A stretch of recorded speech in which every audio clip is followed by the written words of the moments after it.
Hey, welcome to Bleav in Clemson Football. I am Will Vandervoort. That is Alex Dodd, our producer extraordinaire. Something like that. As we get you set for Clemson Wake Forest this week, noon kickoff in Winston-Salem at Grove Stadium. Alex, I don't even know what the name is now. I mean, it changed it again. It's changed 3 times in 5 years. It's the Allegiance something Stadium. But it's anyway, isn't it like the Winston-Salem Federal Credit Union? Well, I'll give the official name. It's the Allegiance Federal Credit Union Stadium, otherwise known as Grove Stadium, which is what I call it, which is what the guy who's going to join us here in a little bit calls it. That'd be Don Munson, voice of the Tigers. He hates it when we say that, but that is what he is. But play-by-play announcer, as I wrote in my tag, Don Munson will be joining us here a little bit to talk Clemson football. And get and whatever else we kind of get into with Don. I mean, there's no telling where we're going to go. We're going to go down some rabbit hole. I know. We're going to be talking about like college golf from 1956 or something. It's possible, And but anyway, Don's going to join us, and we're going to talk about the Florida State game as well, and then preview the Wake Forest game, and then whatever else pops up on our minds. Don does such a great job. I know you guys listen to him each and every week on the Clemson Tigers Radio Network as they broadcast the games. So excited to hear about him. And, so that Alex, we would have done the trifecta. We've had Tim Beret on here. We'll have Don Munson today. We have had Reggie Merriweather. We have covered the Clemson Radio Network broadcasting team for Clemson football. We just need Qualk now because Qualk and Ben need to come on here too. Yeah, we need Qualk and Ben. Qualk mainly for the fifth quarter show, and then Ben as the producer of everything that you hear. But if we did Qualk, the show would be like 3 hours long, so that would probably be. Yeah, we're long enough, me and you. And today, by the way, we apologize in advance for it being loud. You're putting me, Don, and Alex on the same podcast. It might get a little loud. So everybody in America hears us when we're talking in a normal thing. So, it's crazy. But we appreciate you guys joining us. Remember, you can listen to Bleav in Clemson Football on Spotify and, of course, Apple Podcasts and more, wherever you get your podcast. If you do, please give us a like and, subscribe. We would greatly appreciate that.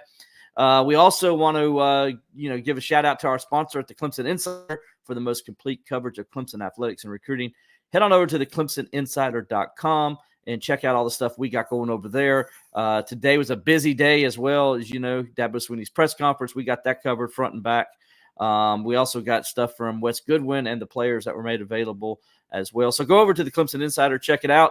Appreciate Robert each and every week allowing us to use the Clemson Insider platform to do this podcast on YouTube, where you guys see us, and on Facebook. So we appreciate that. And on Twitter. I know there's people on Twitter also that are doing it. So, or X, I should say. Yeah. Thanks, Alex, for reminding me of X.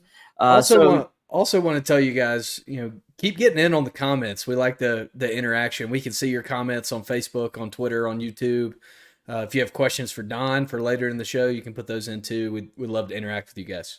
Absolutely. That's the best part about it, is the fact that we can interact with you guys and get your questions and comments. And of course, as you do that, we'll put it up on screen. Alex will throw it up on screen, and that way you can see, everybody else can see what you're asking. Please join in. It's an interactive podcast. We always appreciate it.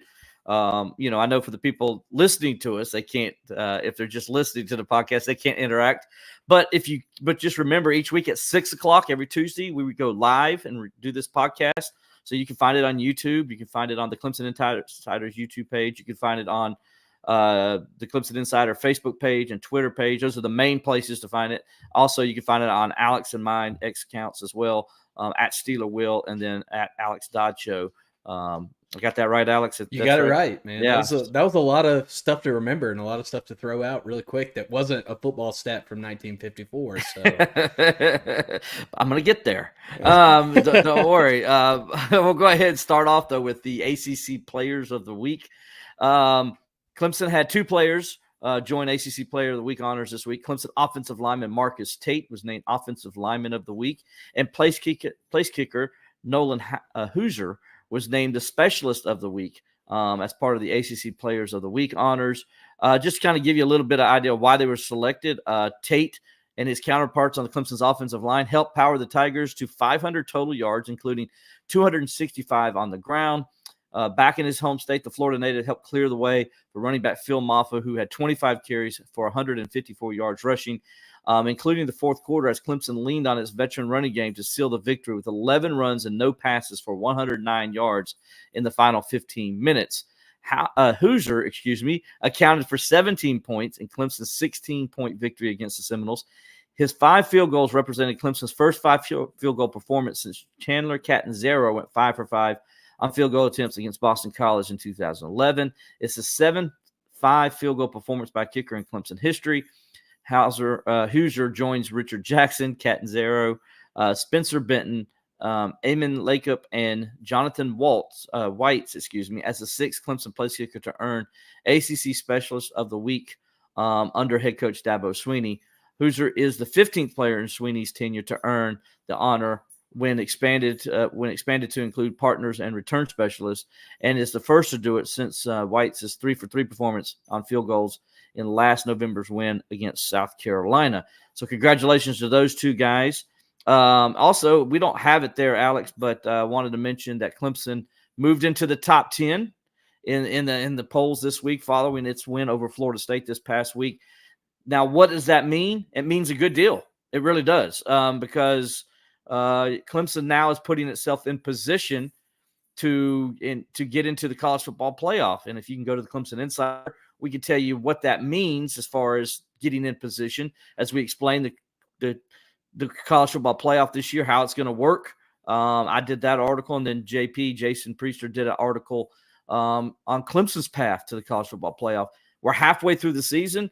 I know some people asking me, maybe Will's that a little too early to start kind of thinking that way. I don't think so. When you look at Clemson playing Wake Forest this week, a game they got a chance to win. Next week they're playing Virginia at home, a game they got a chance to win. And then they got an open date, and then they host Louisville in a game I think they got a chance to win. Clemson has an opportunity over the next month before the first college football poll is released to maybe move into the top 6, if not top 5 of the college football playoff, Alex. Yeah, no, it absolutely matters to be in the rankings now. I mean, this isn't the 4-team playoff where you're like, it doesn't really matter yet. We can wait a little longer. But now you're kind of in the driver's seat. You know, you had your week 1 loss. You obviously see the poll voters have forgiven that. And you're in the driver's seat. You're favored in the rest of your games on your schedule, and everything's wide open in front of you. Kind of gives you a little bit of opportunity to give yourself some leeway before, hopefully qualifying for the ACC championship. Right, and with that, we'll go ahead and just get into reviewing last week's win. As I mentioned earlier, Clemson a 29-13 win over Florida State. We mentioned Hoosier over there. He kicked 5 field goals. Alex, it would have been 7 if 2 of them were not blocked. And they were 2 short field goals that were blocked. The Tigers went into the red zone 6 times and scored 0 touchdowns in the red zone. Are you concerned that Clemson all of a sudden just could not score touchdowns last week? I don't know that I'm particularly concerned. It is concerning to go to the red zone that many times, and I think they had like 21 yards in the red zone, which is insane. I don't think you're necessarily concerned because you had the game kind of in hand early. You were up 17-0 early in the first quarter, had control. But you need style points. This is another thing we talk about the college football playoff, 12-team playoff. Style points matter, probably more than they ever have before. There's a little bit of margin for error, but the eye test is really going to matter if you're looking to be an at-large bid. If you win the ACC, who cares how you win your games? But if you don't, you really need style points. So I wasn't necessarily concerned. I thought the play calling was kind of weird. When they got in the red area, they got really conservative after that first quarter, and for better or worse, they won the football game and didn't make any catastrophic mistakes. But yeah, I'm not raising a 5-alarm fire or anything like that. But it wasn't pretty.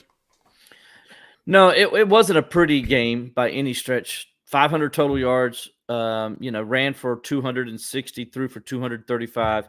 So you had good balance on offense. Moved the ball well from 20 to 20. had some big plays, had some explosive plays in there. Again, Phil Maffa broke off another long run, a 59-yard run in this game in the fourth quarter. As I mentioned earlier, they had 109 rushing yards in the fourth quarter. So those things are good, and you look at that and you say, okay, well, those are good things. But when you get into the red zone, but going into this game, they were 6 for 10 in red zone trips, 6 touchdowns in those situations. And so this game they go 0 for 6. And so that doesn't look good from the touchdown percentage. Now they still got 5 field goals or 4 field goals of the 5 were in the red zone. They still get those field goals, and that's good. But you got to cash those opportunities into at least half of them.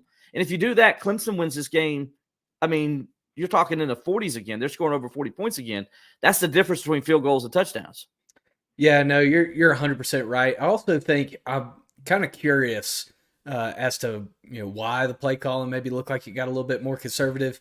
And I think I have a theory. My theory is that after Cade Klubnik took that hard hit and had to step out for a play, that they kind of went more conservative to protect him a little bit, maybe give him a little bit less of a little bit less exposure in the pocket. They didn't use his legs after that in the red zone either. And that's been a big part of Clemson's success in the red zone, has been Cade Klubnik being able to use his legs and be a reliable rushing threat. But after he came out of the game, it seemed like that element kind of went away from the Clemson offense. Yeah, I think so. I think it did too. And want to switch over. We'll switch over here to the defense a little bit more. And I thought when you looked at the overall, like when you look at Klubnik's performance, I thought for the most part he played well. Again, over 235 yards passing, 2 touchdowns, no interceptions. Right now, Alex, he's got 14 touchdown passes this season to 2 interceptions. I Bleav he's got 4 rushing touchdowns as well. That puts him 18 touchdown responsibilities this season. He's getting it done. Well, there's a reason that you're seeing him listed in Heisman odds now. And we're not saying Cade Klubnik's going to win the Heisman. No, we're not. Not saying that, but there's a reason you're seeing him in those conversations, at least on the fringe, is because he's being responsible. He's making good decisions. He's being opportunistic. But yeah, it just really seemed like they kind of got away from using his full capability after he came out for that one play. I think you're right. And when I look at this offense, I see, it's right now to me the most balanced offense in the ACC. They're averaging over 250 yards passing per game. They're averaging 190 yards, almost 200 yards per game running the football. I just think this team, and the game showed it the other day, that they're getting better and better, being balanced on offense. And when you can be balanced on offense and you have a running game that can produce 200 yards a game, and you got a 100-yard rusher in Phil Maffa, and now you throw in the passing game, which got more consistent, I think it just gets better and better for that. And I tell you, as he's getting in position now, we'll let him get in position. But Don Munson's going to have a little bit to say on that too. And I got a feeling he's going to agree with us on some of these, on what they did the other day. Don, how's it going? I'm good. I'm not going to agree with you on anything. First of all, Don, before we get into it, by the way, Don Munson, play-by-play announcer for Clemson Athletics, is joining us. Don, you're the only guy on here without a beard. Now, we've had a streak here with guests the last month or so where everybody's come on with a beard, but you're breaking the streak today, my friend.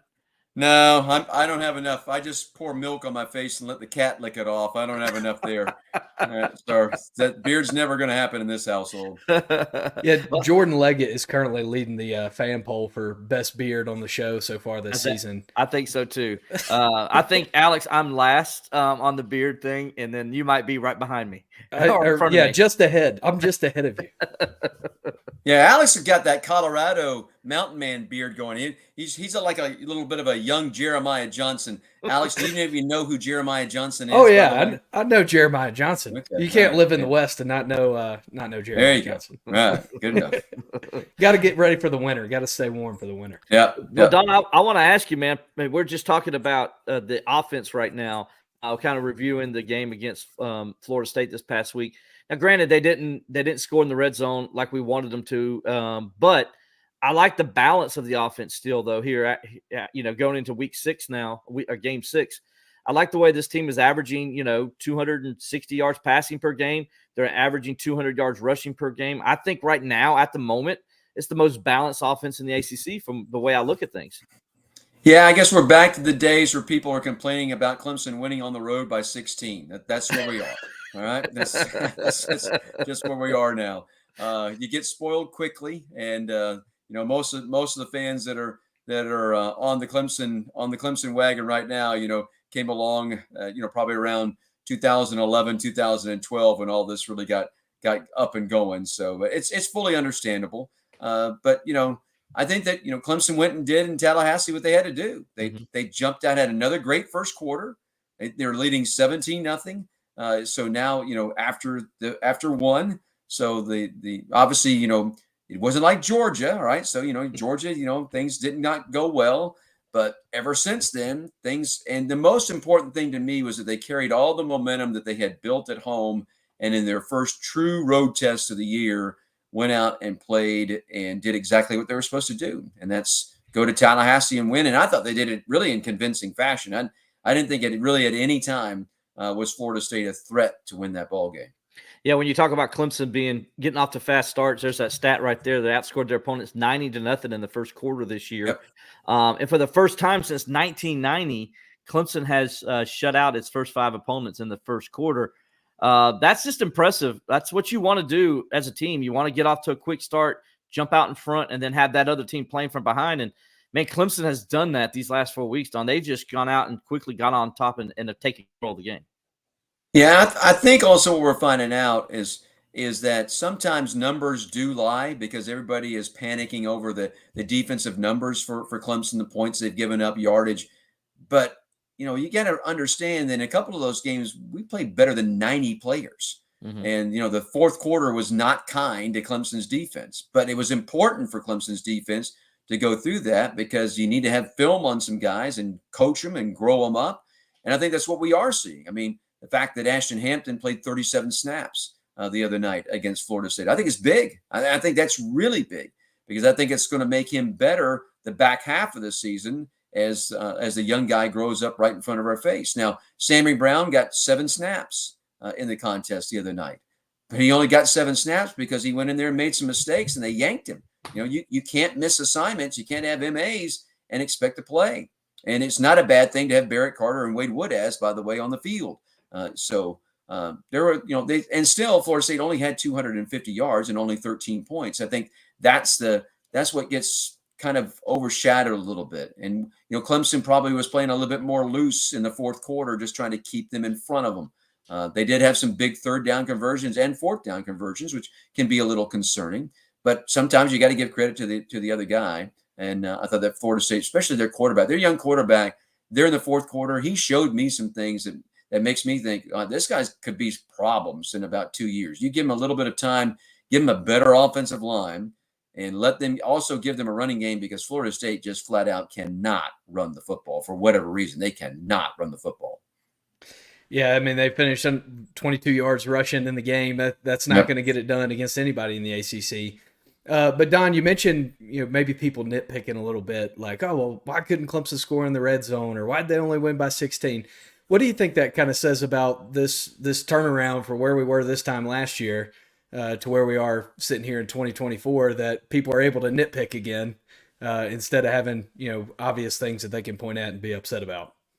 Well, I mean, obviously you get 2 field goals blocked. That's gonna bring out the howlers, no doubt about it. That's gonna bring them out. And it was a breakdown that was over, as I look at things, on the left side of the line. So they were able to load up that left side of the line and cause some problems for Clemson.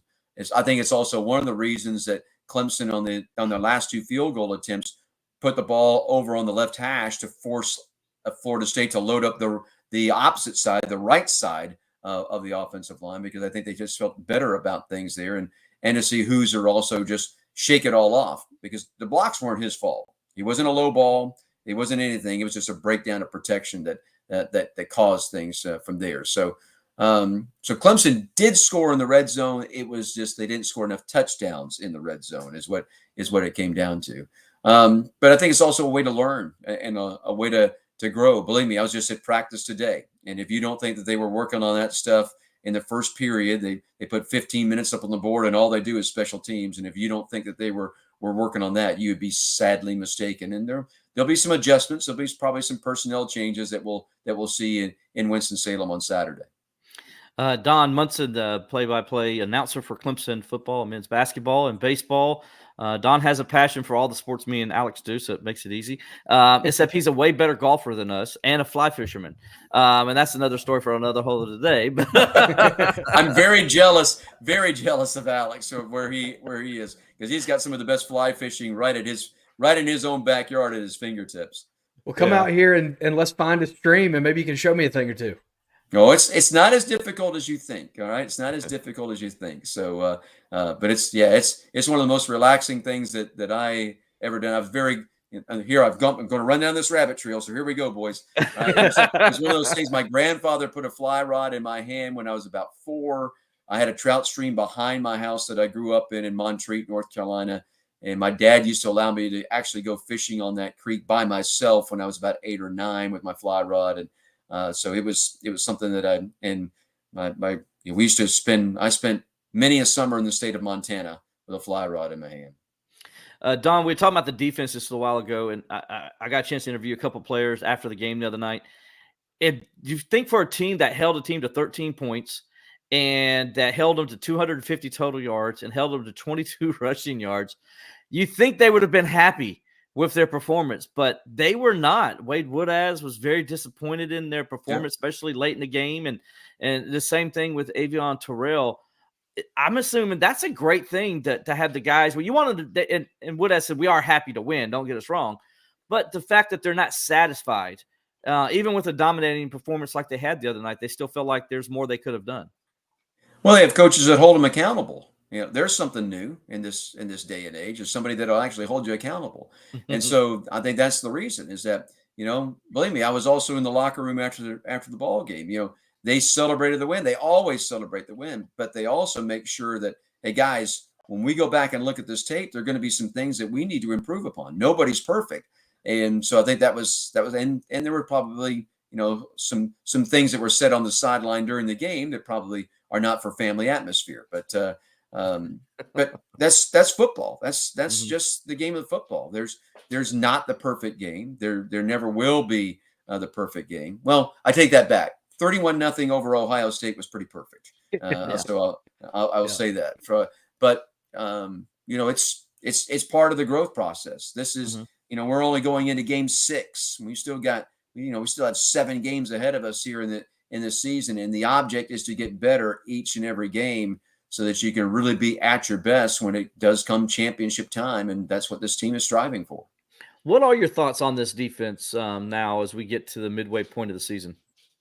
I made the comment today that this team reminds me a lot of the 17 team, to be perfectly honest with you. When you look at the offensive numbers, you look at the quarterback numbers, and that's, I'm not saying that Cade is Kelly Bryant, but I think there's a lot of similarities that are there right now. And even defensively, even though that team in 17 probably started out the season much stronger than this team did, but it is also because they were playing so many more close games. They didn't have big blowouts, and so they weren't playing 96 players a game. It was pretty much basically the front 22 in the 2 deep that was going, and maybe at that time not even 22 players defensively that were playing. So, but I think that this is a defense that, as it rolls along, kind of like last year, you remember, obviously through 8 games, Clemson's defense wasn't that great, but then they found out a way the last 4 or 5 games to really put things together. I think that's where it's headed.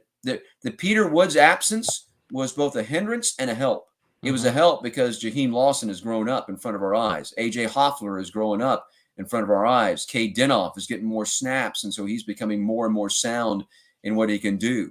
It was beneficial to get Sammy Brown on the field because of some blowout situations, and he led the teams in tackles for a loss in one game. So it's beneficial to see an Ashton Hampton grow up, and get some playing time and go from there. So yeah, there's definitely some benefits to all of this, but I think that as this goes along, defensively, this is going to be better and better. They're going to have to be, because you look at who's coming up on the schedule.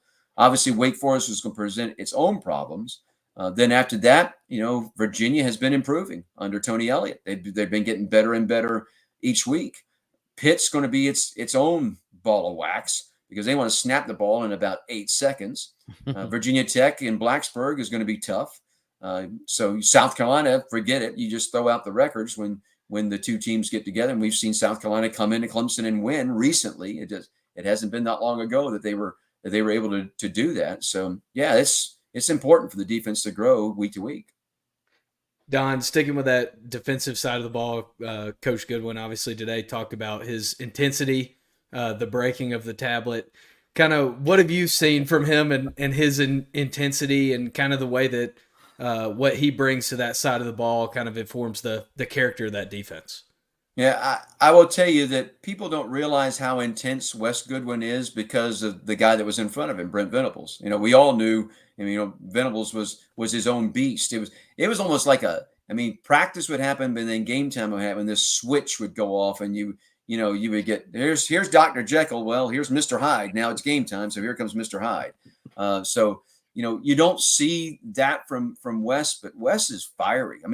I love going over and watching the defensive side of the ball practice, because again, he doesn't get in guys' faces as vicious as a Brent Venables, but he gets in their face and they listen and they respect him. That is, I think, the most important thing, is that the guys really respect him and the staff respects him as well. I think it's also helped because of the pieces of the puzzle now that are on the staff that weren't there a couple of years ago. With having Nick Eason, come back, obviously the last couple of years, and having Coach Rump back as well.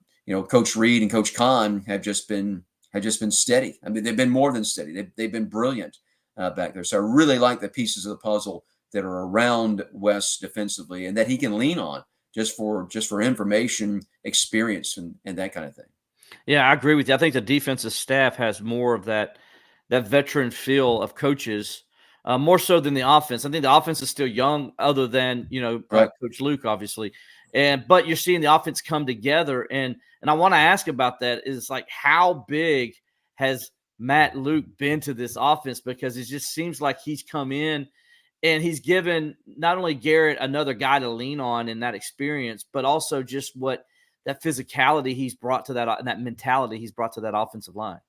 Well, when I reference the 17 team, that probably right there is the thing that reminds me most of the 17, is what they're doing on the offensive line and the depth of the offensive line that we're seeing. Even though we've had guys hurt, we've had a couple of the pieces of the puzzle that just have not been there.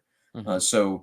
But now Colin Sadler, Sewell, they're both look like they're coming back, and I expect to see them both this weekend play in Winston-Salem. So all of a sudden, if you can have 8 or 9 guys, and also some pieces that you can move around that just aren't a tackle or just aren't a guard or thing. And then the way that Ryan Lithicum has just solidified the center position. I don't think that any of us thought that was going to happen. He'd only played 103 snaps total coming into the season. And what he has done at the offensive, as the center and as kind of the quarterback of the offensive line, to me, has probably been the biggest undertold story of the entire year so far. But the offensive line has been the difference to me in the offense, because it's made life easier on Cade. He has time. It's made life easier on Philip Malfa. Certainly, the health of the wide receivers has been there, but the reason that the 2 freshman wide receivers are doing what they are doing is because there's more time in route running for them. They're not having to get rid of the ball as quickly. Cade's not running for his life at times back there. So the offensive line, but particularly, like I said, the story of Ryan Lithicum, I think, has been the most undersold thing about this. To me, you could say, and I know that chicks dig the long ball and they want to go to the quarterback and all that. I'm not so sure that Ryan Lithicum hasn't been the most valuable player of this team through the first 5 games of the year. I agree with you, because one thing that you don't notice them. And right. when you don't, and that's a good thing. Lineman, that's a good thing. Yeah. And I'm with you on that. He has been definitely the surprise of the team, and now has turned out, I thought, one of the best players of this team. Coach Sweeney, I know in the locker room the other day, called him out and gave him his props for sticking with it. And and telling people kind of what it's all about and what this game is all about. And but and a great young man. Had a chance to go meet him when he's still in high school when we went to go see Brian Brzee, and he hung out with us too. And it was kind of cool to kind of talk to him and get to know him a little bit before this, and to watch him grow. And I think a lot of people don't realize is that 2020, he never played a down in high school football that year. So his last year was 2019. He comes to Clemson in 2021, a whole year where he didn't get to develop. And that is huge on the offensive line, especially at that center position, right?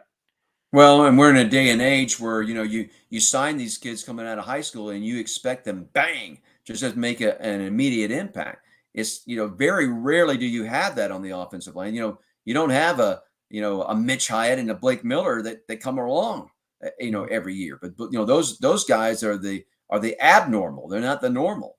And so a guy like Linthicum, who probably had, by a lot of fans, had just, all right, let's just junk this guy. We need to get rid of this guy. We need to go find somebody in the portal or get somebody in here better. But what are you saying now? I mean, the facts are, what are you saying now? I mean, he has been just unbelievably rock solid for Clemson at that center position. Don, obviously, this offseason and last year and after week one, obviously Clemson was much maligned for its perceived portal stance and not taking these big fish out of the portal. What do you think a guy like Ryan Linthicum says about Clemson's strategy and how it's paying off in 2024? Well, I mean, he's loving life certainly right now because, his coaches had belief in him. And I do think that I will tell you that I think that Matt Luke has had a tremendous impact on Ryan as well. The Ryan Linthicum that we're seeing right now that actually showed up in August camp was not the Ryan Linthicum that we saw back in the spring, even though Coach Luke had been here and had taken him through practices.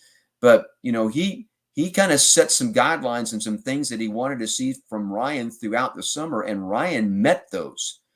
So, yes, there was a battle in August camp, but the separation became evident very early on in August camp of who was going to be the center of this football team. So, that's the other thing is that certainly, and we've talked about it, but Matt Luke's impact on this team has been just tremendous. I mean, it really has been just tremendous in what he's done. And the guys just, again, success breeds success. So you would understand why the guys are buying in. They haven't had to face that adversity except coming out of game one.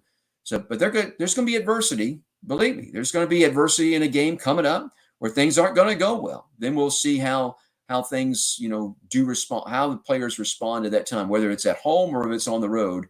Adversity's coming. It's coming. It's right there. How are you going to handle it? What is your reaction to adversity going to be? One of the things, Don, when you're looking at past that Georgia game and they came out of that game, and it was obvious that Cade didn't play bad in that game, but he didn't play good enough to win either. And it's like somebody sat down and had a conversation with him like, hey, look, pay attention to what's going on in front of you because you just played Georgia, and, man, they didn't touch you, dude. One of the best defensive lines in the country didn't touch you. And it seemed like after that, like he gets it and he started just settling down, going through his progressions, not being like, I'm going to drop 7 feet back and, keep going a 7-foot drop instead of, a 3 or 5 step drop. You could just tell there was a difference in Cade from week 1 to week 2, where it's like somebody got a hold of him and said, hey, dude, pay attention to those guys in front of you. They're blocking their butt off for you. You need to go ahead and give them that opportunity to. I don't think there's any doubt that the first 15 minutes against App State were critical for Cade. And just it wasn't only critical for Cade, it was critical for, I think, the entire offense, the entire team, the entire fan base. There was a lot of pent-up frustration that got let loose on the Mountaineers of Appalachian State in that first 15 minutes. And it's carried. And that's been the thing that's really exciting to see. It just wasn't a flash in the pan. That Clemson's been able to come back and consistently do that now, game in and game out. The lowest scoring quarter so far for Clemson in the first was against Stanford with 10, but they still led 10-0 after the first 15 minutes of play. Then they came back and they put 28 up on the board, and obviously 10. They put 17 on the board here against Florida State. So that is big. When you have that kind of confidence as an offense, hey, we can step out there. Let's go get our team an early lead and let's continue to do damage. Then then that feeds to everybody. But I think it particularly went well to see what Cade did. And Cade did stuff that had not been done in 25 years of collegiate football in that game against App State. And it was different for him. He could walk around campus, didn't have to wear sunglasses and a cap. He could walk around campus with shoulders back and head held high, and everybody patting him on the back for the good job that he was doing instead of all the whispers behind his back.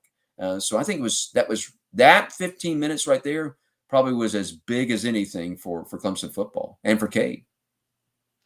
Don, let's look ahead a little bit here to this Wake Forest game this weekend. This is a Wake Forest team that, as I've looked at them and watched them some this year, I don't think they're as bad as their record shows, and I think they're actually a pretty decent football team. I mean, they lost 2 games by a combined 4 points. Right. Yeah, they've been in every game. I really like their wide receivers. You remember last year when Wake rolled into Clemson, they were down 2 wide receivers, and I don't even think they had their starting quarterback. Is that right, Willie V? Do I remember that right? Were they down their starting quarterback? That's coming correct. Into the game.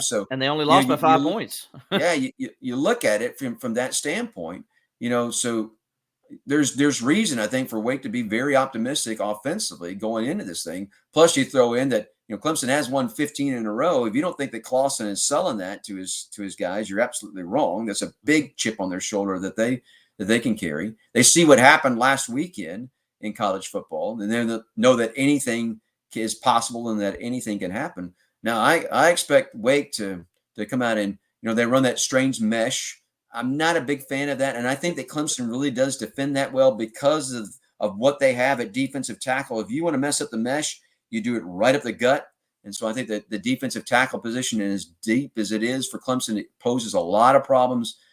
So now the problem becomes, setting the edge, make sure that guys don't bounce outside of you. And that would be the one thing that if you're a Clemson fan, you're concerned about, because you've seen it happen on a couple of occasions. Stanford, certainly that first half, they got to the edge.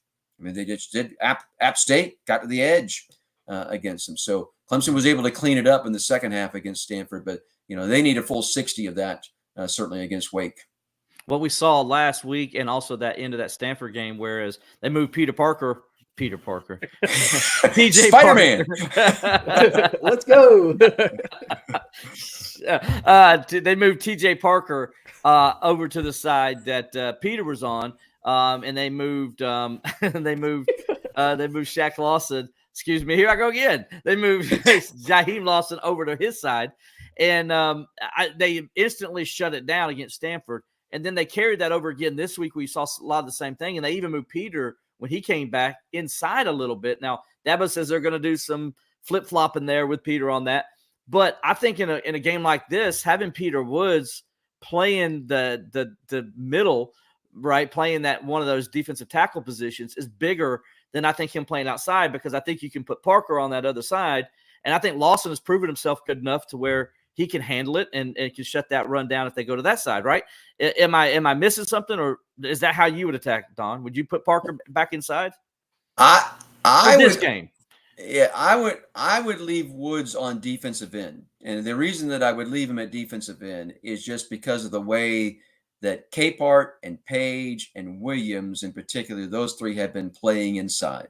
All right. Mm-hmm. Now, and let's not forget, Woods was already moving inside throughout every time that he was on the field and getting a good number of snaps. He was playing a lot inside just as much as he was playing outside. So let's not say that was the first time that had happened all year long at Florida State. And he only played limited snaps, obviously, at FSU. So don't get caught up in thinking, okay, they're going to fully move. No. I like the fact because Woods can really set the edge, and he's going to be a problem pass rushing wise. Parker has been able to set the edge. I think that he's getting better and better at that. And so you want to force all that flow back into back into the Barrett Carters, back into the Woodazes, back into the Khalil Barnes, the way that Mickens in particular has been coming up and run support. And Avion Terrell, we've already mentioned his name as far as coverage is concerned, but Terrell last week against Florida State, he made some great open field tackles where he came up, filled the hole, and just took the back down. I mean, just immediately down. There wasn't anybody there to help him. Those were solo stops that he was making. So everybody's got to stay home though. Everybody's eyes have got to be in the right place with this Wake team, because they'll mesh that thing, for 2 or 3 seconds, and if they get somebody to bite, look out. They'll try to strike against you. Yeah, and it's always I pull this up on one person who says, I don't think Wake. This is Clemson alumni 04. I don't think Wake's they're going to go away from that slow mesh for the Clemson game. Yeah. I don't think so either. That's their bread and butter. I mean, if they can establish it, they're going to play it because they're so good at holding it long enough and then just throwing it over you if you're not getting it right. I mean, if you think, like you said, if you commit to that run, they just immediately pull it out and they'll throw it over to those wide receivers, and they got a couple good ones, as you mentioned earlier, that could cause some problems for any defense. Now, I do think Clemson blows it up more than anybody else because of their defensive tackles. But again, I think they're going to at least try it because that's what Clawson does. That's his bread and butter, and he beats everybody else. And let's be honest, they did have some success with it a couple years ago against Clemson, and Clemson didn't blow it up as much as they did, and they threw that ball all over the ballpark on them by using it. Yeah, this to me Saturday really becomes a game where Clemson defensively needs to come up with about 3 or 4 stops. All right, so obviously in the new age now, the running clock and stuff, you're only going to have so many possessions in a half, right? But if you can get 3 or 4 stops, I think that Clemson offensively is going to be able to move the ball against Wake's defense. At least that's what the numbers for Wake Forest show, is that Clemson's going to be able to move the football. So, but if Clemson does that, they have to score touchdowns. Field goals are not going to win this thing. They need to be able to score touchdowns once they are in the red zone. But also the strikeability of Clemson's offense, I think, it's going to be interesting to see exactly what Wake does. Something tells me they probably rush 3 a lot, play 8 back, and force Clemson to force them to stay patient and see if Clemson can stay patient and put together 8 to 10 play drives instead of trying to score in 3 to 5 play drives. And I don't know that much deep is going to be available for Clemson.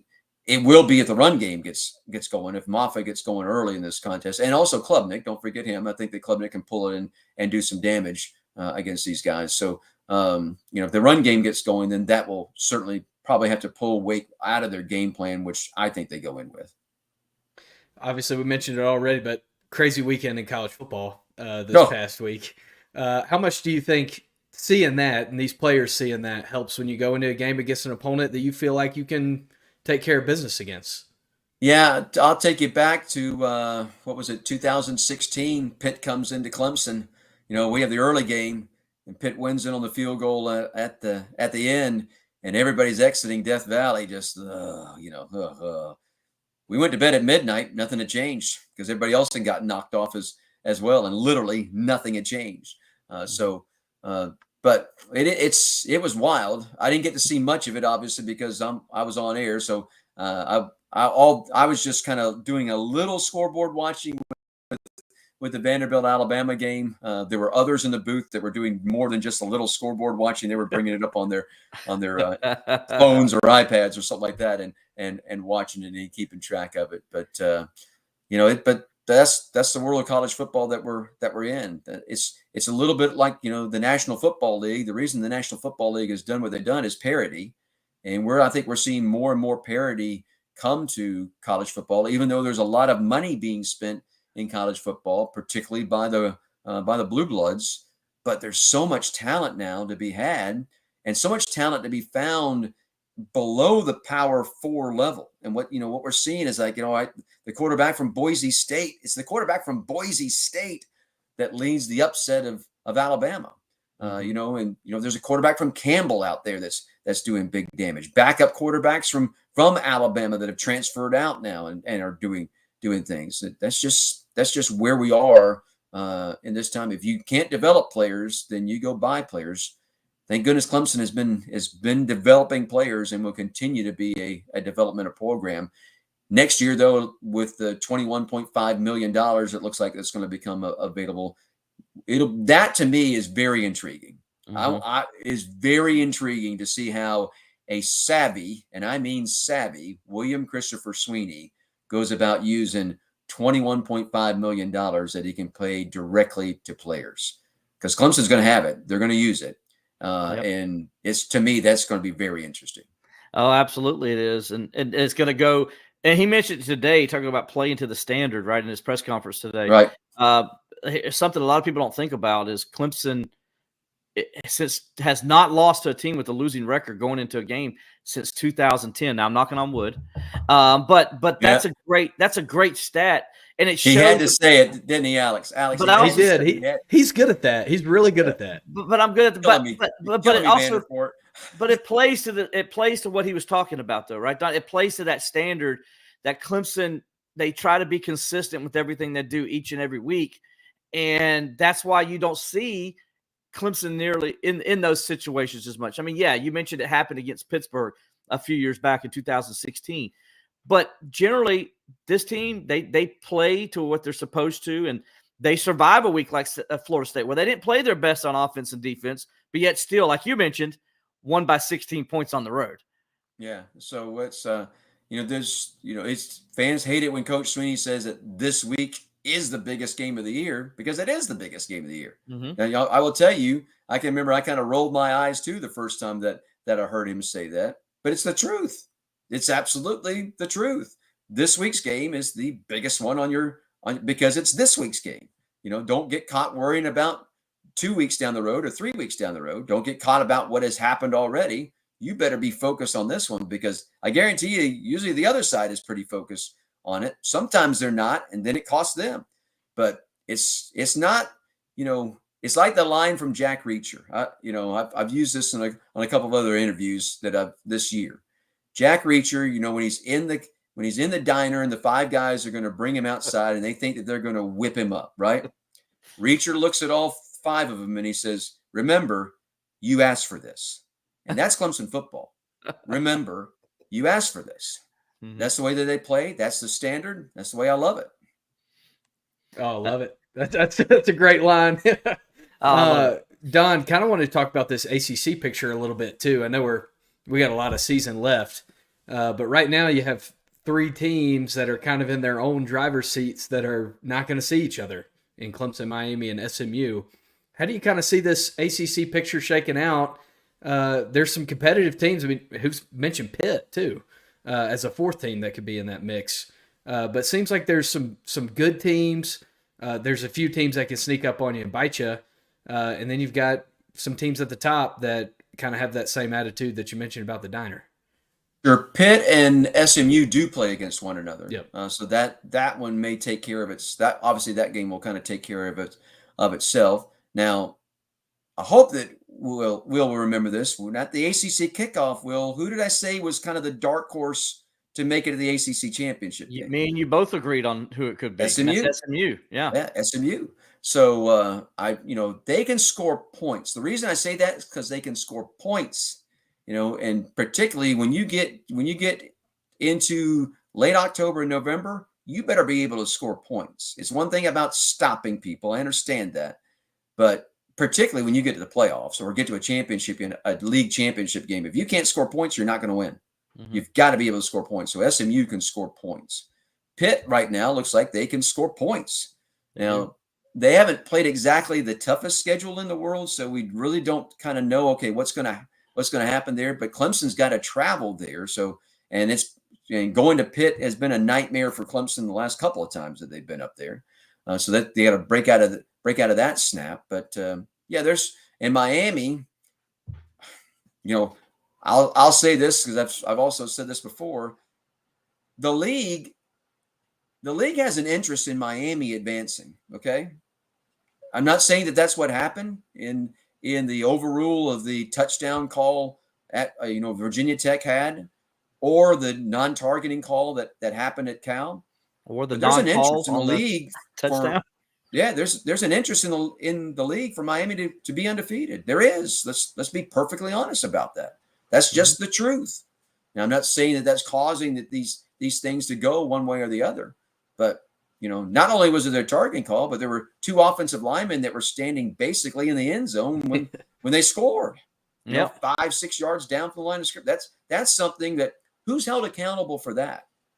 Who is held? We unfortunately don't know who's held accountable, but somebody has to be held, an official has to be held accountable for that. But Well, I hope unfortunately, we don't see that.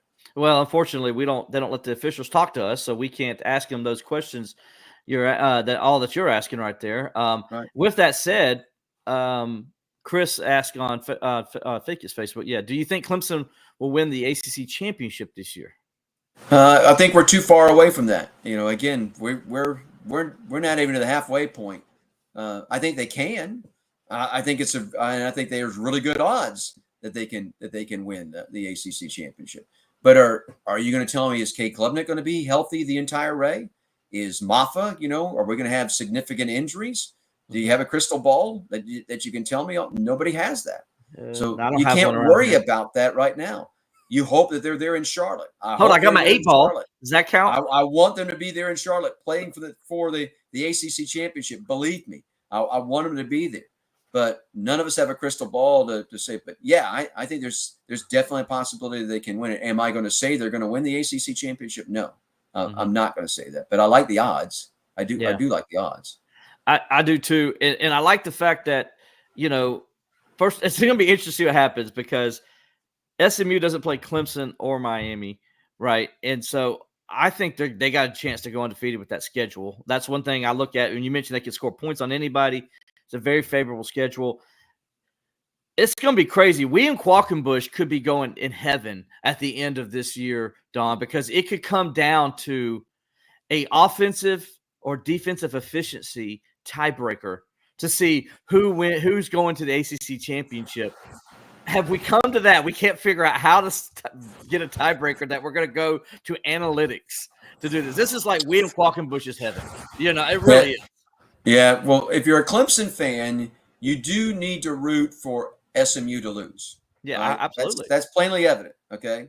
You do need to root for SMU to lose because you had the head-to-head matchup with Pitt, so you can take care of them right there.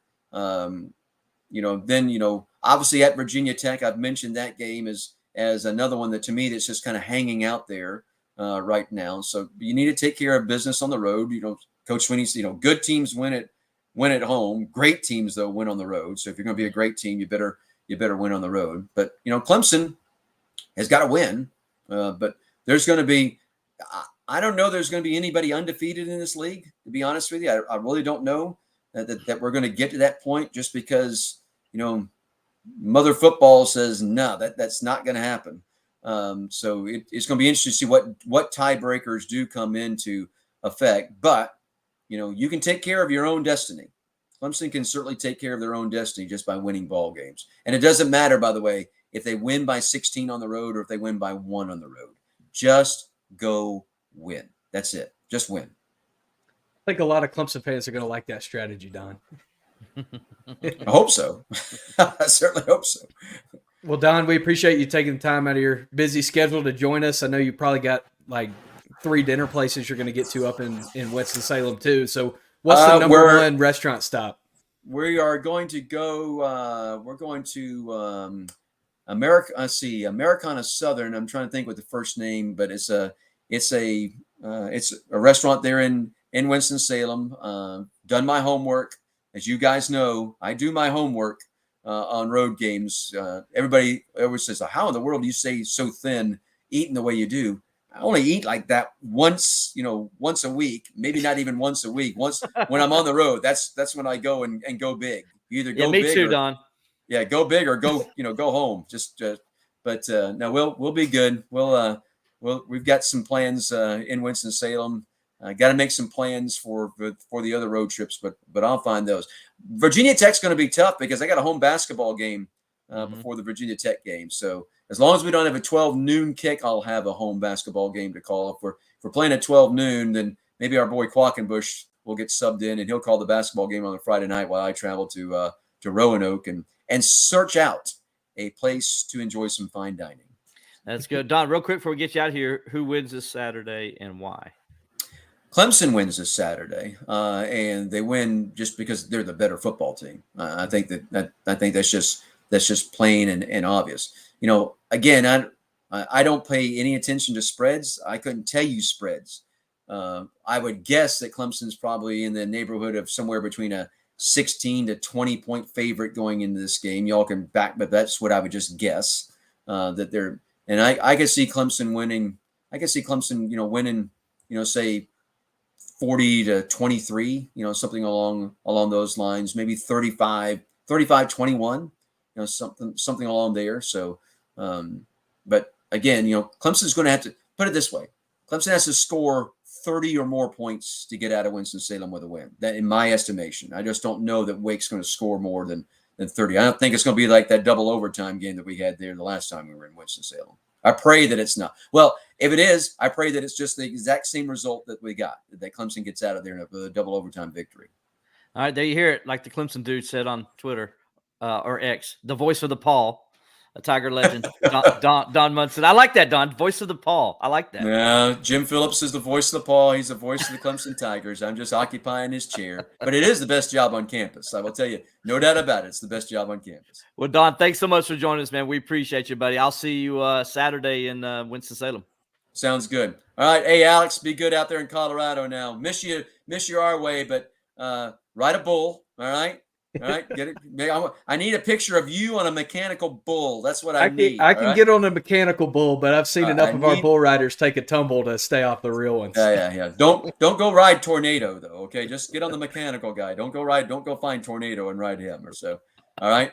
Good spending time with you all. All right. Always good to spread a little gospel to the Clemson Tigers. Go Tigers. All right. Thanks, Don. We'll talk to you later, buddy. How's Don Munson joining us on the podcast here? We appreciate Don, voice of the Tigers, play-by-play guy. He doesn't like us saying voice of the Tigers, but he is. And so it's always good. He's very humble about it. He worked with Jim for a long time, obviously, and not that I don't agree with him. Jim Phillips was a legend, and I love Jim Phillips myself, but I think Don's put himself in that category where he can be called the voice of the Tigers. I think, Alex. Oh, I think so too. We also told you we'd talk about something random, and we talked about fly fishing in Montana, and so we have to talk about a little. And me riding a mechanical bull fell in there too. So you get a little bit of everything when you put Don Munson in with us too.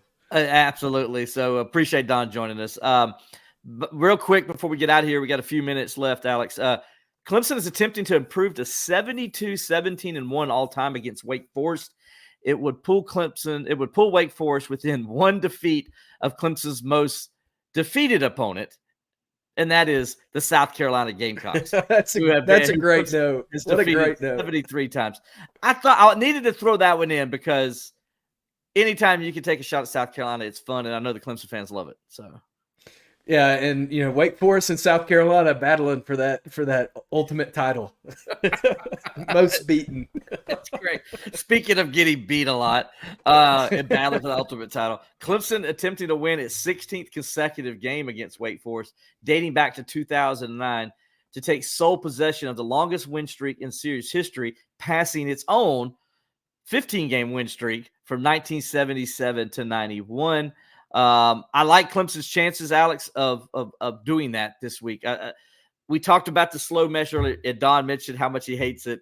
We hate it too. There's a picture on social media of us reenacting the slow mesh, and there's an ACC Jones, network employee that loved to joke about the slow mesh with us as well. We won't say who that is. I just did, so sorry. Roddy Jones is like, that was Roddy White. That wasn't me. He was quick to. I talked to him in the press box the other day, and he was like, "Yeah." He's like, "Man, all these Clemson fans coming at me like said this racist thing." He's like, "That wasn't me. That was Roddy White who said it, not me. Wrong Roddy." We need to get Roddy Jones on here to clear the air one day. That'd be good. we do. He's a great guy. He's fun to talk to, even if he is a yellow jacket. He's fun to talk to. I wish Clemson played Georgia Tech because we could get him on to talk about that game, and that would be great. Unfortunately, they're not playing this year. But real quick, back to this game. Clemson, Wake Forest, what do you think the keys are, Alex, for Clemson to get a win on Saturday? Well, I think the first key, we talked about the slow mesh. The first key is blow that up early. If you can get Wake Forest out of doing their bread and butter, the game's in hand, in my estimation. And also, I agree with Don, too. You got to score points in this game. Wake Forest, they're a well-coached football team. They have talented players. I know nobody's talked about them at all. That they have talented players, and if last weekend taught you anything, if you let an inferior opponent hang around, they can bite you. So keep up with the quick starts, blow up the mesh early, and you got to score points. Yeah, Wake Forest last year almost beat Clemson. A lot of people forget it was 10-6 going into fourth quarter. Talk about an ugly football game. It was an ugly. Clemson got up to 17-6. Wake scores a touchdown late, goes for 2, doesn't get it. They throw for the onside kick. Clemson recovers the onside kick and gets out of there with the win, 17-12. That was a very people in Death Valley were sweating it at the end last year. Wake. I think they're going to try to start with the mesh to see if they can establish it. And then I think they'll go away from it. 2 years ago, they threw the football all over the yard. They didn't need the mesh. They kind of just – now, they used it at times, but when Clemson went to zone, that kind of messed things up. And so I'm interested to see how Wes Goodwin's going to play this game, because you want to blow up the mesh, but at the same time, if you don't and you can't get there and cause problems, you're leaving your defensive backs one-on-one situations, and you can get exposed really quick. And now Clemson's got some good DBs, but at the same time, they're playing a lot of young guys as well. Khalil Barnes still isn't playing the way Khalil Barnes, I think, can play. He played a little bit better against Florida State, but I'm still nervous there. They got new guys playing the nickel position. That concerns me, Alex. So I am not totally sold that, Clemson's just going to shut it down. I haven't seen Clemson's defense totally dominate a good offense yet this year. And I want to see them do that. Now, when I say good offense, I mean, they did shut down App State for a little while in the first half. But then, I know they put some backups and stuff like him. But I want to see a complete start to finish. Clemson dominates. Because even Florida State last week at the end of the game, they were getting big chuck plays and stuff like that. And that's why the players were disappointed, right? Yeah, no, I think you're right. They've been very opportunistic throughout the season. So I think that's kind of maybe masked a few things that maybe don't feel as well or don't sit as well when you actually sit and watch the game outside of those plays. So it'd be nice to see them really control things inside the box, take a little pressure off of the DBs. You still want to be opportunistic like they have been so far this year. I mean, Clemson, it's in the game notes. Look at how they've been when they win the turnover margin. Dating back to last year, 9-3. So what 9-0? 9-0 when they win margin. it. 0-3 when they lose it. Yeah, including this year 0-1 when they lost it. That was against Georgia, and 4-0 in the 4 games that they've won it each and every week. So I think no blocked field goals. I want to see no blocked field goals. No blocked field goals. I want to see touchdowns in the red zone. I don't even want to see field goals. Except only time I want to see Hoosier on the field is when he's kicking extra points. That's all I want to see him. That's all I want to see him do. I want to see him kick extra points. If that's happening, Clemson's in good position to win the game. We both, I think is going to win this game, but I do think it's going to be a little tougher than most people think. So we'll see what happens there at the end. Alex, appreciate you, buddy. It's been fun as always. We appreciate Don Munson coming on as well. So for Don Munson, for Alex Dodd, I'm Will Vandervoort. We'll talk to you next time on Bleav in Clemson Football.